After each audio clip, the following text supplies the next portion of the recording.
No, I love this world. That's why I love creating other worlds too. Because I can see all of the possibilities in this world. And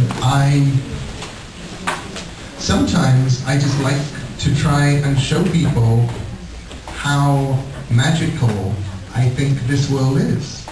Part of the joy for me of my book Neverwhere, which is all about a magical London, underneath London, is that now when I talk to people who have gone to London, they say, it was so great, I was on the tube and I looked up and the sign said Islington or Earl's Court, and they're just place names, but now they have read the book.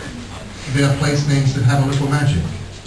Children read Coraline and they tell me it was exciting, and they tell me that they did not worry about Coraline, and they knew that she would be safe.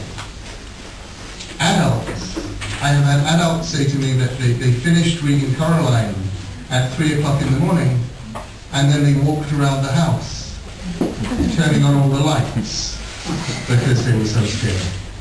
So I definitely scare adults, but I don't think I scare children. Yeah.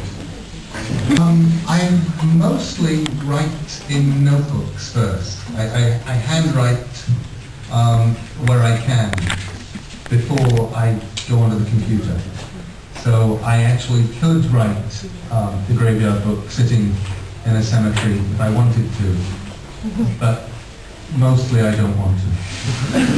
Mostly I like writing somewhere that I can have a cup of tea. And there are very few cemeteries that have tea on hand. Stardust the book is the true thing.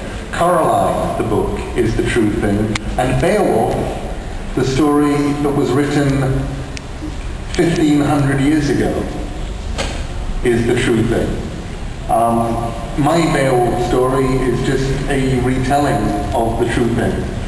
And it's one of 5 Beowulf films they've made so far, and I'm sure, the next 150 years will bring another 5 or 10 retellings of Beowulf, because the book is the true thing. And this is what I believe. But it's also, and I think, I love the Stardust film. I think it's wonderful. But I also know that somebody could come along in 20 years' time and make a completely different Stardust film that would be just as true and have nothing in common with this Stardust film, because the book is the true thing. In the 1930s and 40s, Hollywood drew from the stage. If it was a Broadway play and it was successful, it would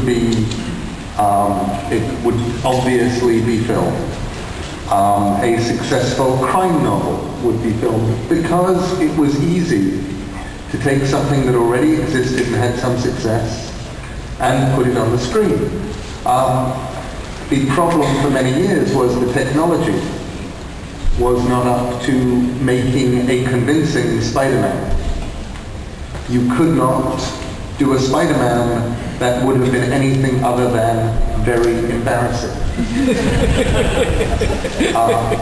At the point where you could actually have him swinging from skyscraper to skyscraper and you could go, oh wow, that's really cool.